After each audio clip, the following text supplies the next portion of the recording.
آصف زرداری اور ہمارے وزیر اعظم محترم جناب یوسف رضا گیلانی صاحب کو تمام باقی صوبوں کے وزراء اعلیٰ کے ساتھ دوں گا، اس لیے کہ انہوں نے اس میں بہت یعنی فلیکسبلٹی دکھائی۔ مگر میں جو بات کرنا چاہتا ہوں کہ اسلم ریحانی صاحب کا یہ مطالبہ تھا کہ اگر ہمارے 100% ہمارے جو وسائل نہیں بڑھائیں گے اس NFC ایوارڈ میں تو میں اس کے اوپر سائن نہیں کروں گا۔ تو بلوچستان پاکستان کا ایک بہت ایک خوبصورت علاقہ حصہ ہے، اور ان کا بہت حد تک ان کا مطالبہ جائز بھی تھا۔ ظاہر ہے کہ تھوڑی پاپولیشن کے لیے جہاں فاصلے زیادہ ہوں تو وہ جو وسائل کا جو خرچہ ہے وہ ان علاقوں کے مقابلے میں بہت زیادہ ہوتا ہے جہاں پر گنجان آبادیاں ہوتی ہیں اور فاصلے کم ہوتے ہیں۔ تو ان کا مطالبہ پورا کرنے کے لیے الحمدللہ پنجاب نے لیڈ لی۔ یہ بات میں انتہائی عاجزی اور انکساری سے کر رہا ہوں کہ یہ ایک ہمارا فرض تھا جو اپنے بلوچ بھائیوں اور بہنوں کے لیے ہم نے ادا کیا، اور آج تک چونکہ وہی NFC ایوارڈ چلا آ رہا، آج تک وہ وسائل جو ہیں اسی حساب سے بلوچستان کو مل رہے ہیں۔ اور میں اگر یہ کہوں کہ 11 ارب روپے سالانہ پنجاب نے اپنے حصے سے کاٹ کر بلوچستان کو دیا تھا، تو مجھے اس کے اوپر بخدا میں آپ کو بلا خوف تردید کہہ سکتا ہوں کہ مجھے اس کے اوپر بے حد خوشی ہے۔ اور آج اس ایوارڈ کو ہوئے تقریباً 16 سال گزر گئے، 250 ارب روپے پنجاب نے اپنے حصے سے دیے۔ مگر جب بھائیوں کی بات آتی ہے، خاندان کی بات آتی ہے، تو وہاں پر حصہ وصہ نہیں ہوتا، وہاں پر مشاورت کے ساتھ اور بھائی چارے کے ساتھ وہ ملتے ہیں، بیٹھ کے فیصلے کرتے ہیں۔ تو یہ میں سمجھتا ہوں کہ محبت میں، اس ماحول میں، اور باہمی اتفاق وفاق کو مضبوط کرنا ہے، اور صوبوں کے درمیان جو تفاوت یا فاصلے ان کو ختم کرنا ہے۔ اسی طریقے سے اب NFC ایوارڈ کی دوبارہ اب کانسٹیٹیوشن ہوئی ہے، اس کی کمیٹیز میٹنگ کر رہی ہیں۔ آج جو انشاءاللہ ہم جو افتتاح کرنے جا رہے ہیں، سنگ بنیاد رکھنے جا رہے ہیں، یہ کراچی چمن روڈ کا 4 لین جس کو آپ خونی روڈ کہتے ہیں، یہ 300 ارب روپے کا یہ منصوبہ ہے، اور 100% یہ منصوبہ وفاق اس کو لیکن وفاق نہیں پاکستان کے 24 کروڑ عوام، اور وہ کس طرح وہ جو اپنا ہر 2 ہفتے بعد جو تیل کی قیمتیں عالمی منڈیوں میں جو اوپر نیچے جاتی ہیں، اس کے حساب سے وہ اوگرا جو ہے اعلان کرتا ہے، اگر قیمتیں اوپر جا رہی ہیں تو اوپر بڑھا دیتے ہیں، قیمتیں کم جا رہی ہوں، آج کل الحمدللہ قیمتیں کم ہو رہی ہیں تو پورے چاروں صوبوں کے عوام کو اس کا فائدہ پہنچتا ہے، چاہے وہ گھریلو صارفین ہیں جو بھی ہیں۔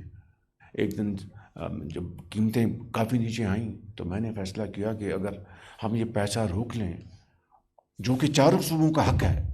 اور صرف بلوچستان کی اس مسئلے کو حل کرنے کے لیے استعمال کر لیں، تو اس سے بڑی کوئی اور قومی خدمت نہیں ہوگی۔ آفرین ہے کہ پشاور سے لے کے کراچی تک کسی نے آواز نہیں اٹھائی جب میں نے یہ فیصلہ کیا، اور یہ وہ طریقہ ہے کہ جس سے ہم الحمدللہ یہ کراچی سے آپ کے چمن تک بہترین سڑک ہوگی، جہاں پر لوگوں کے جو بچوں کے حادثے ہوتے تھے وہ ختم ہوں گے۔ آپ 18 گھنٹے میں سفر جو آپ کا 6 اور 8 گھنٹے میں مکمل ہو جائے گا۔ یہ پاکستان کے 24 کروڑ عوام نے دیا، خوشی سے دیا۔ اس کو کہتے ہیں، میں سمجھتا ہوں کہ بھائی چارہ، اس کو کہتے ہیں محبت، اس کو کہتے ہیں کہ قومی یکجہتی۔ پاکستان کا وہ صوبہ ہے بلوچستان جہاں پر 5 دانش اسکول جو بنائے جا رہے ہیں، یعنی ایک ہی وقت میں یہ دانش کدہ جب بنیں گے تو وہاں پر جو ایسی جو تعلیم، اور وہ دانش اسکول ان کے لیے ہیں جو غریب ترین گھرانوں سے بچیاں ہیں، جن کے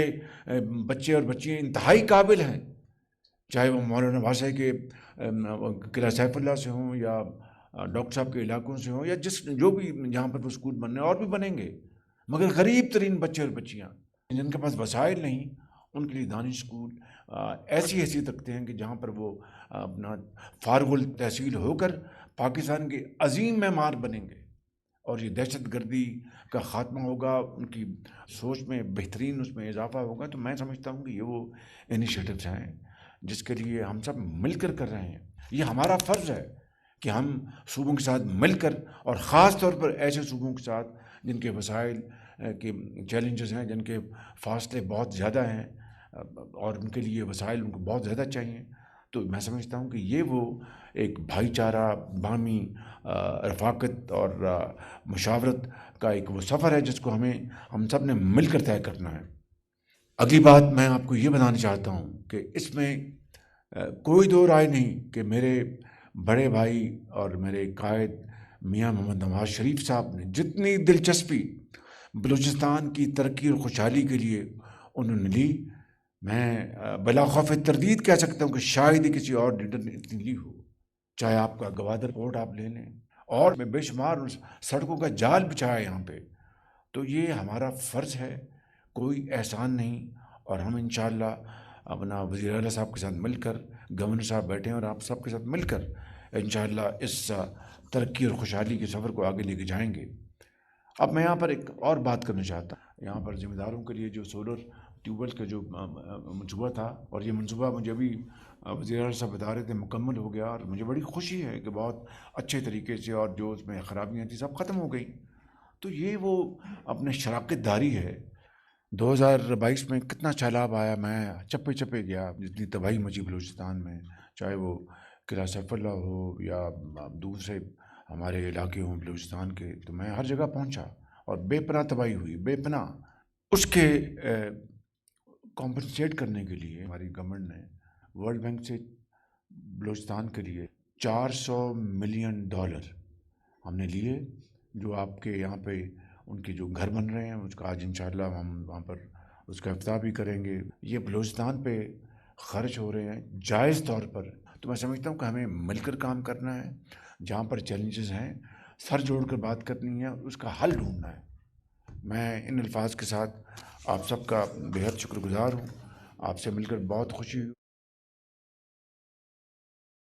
ناظرین، وزیر اعظم محمد شہباز شریف کی کوئٹہ میں سیاسی رہنماؤں سے گفتگو، کہا تمام تر چیلنجز کے باوجود بلوچستان کابینہ عوامی خدمت میں مصروف عمل ہے، کابینہ ارکان اور سیاسی قیادت مبارکباد کے مستحق ہیں، دہشت گردی کے مکمل خاتمے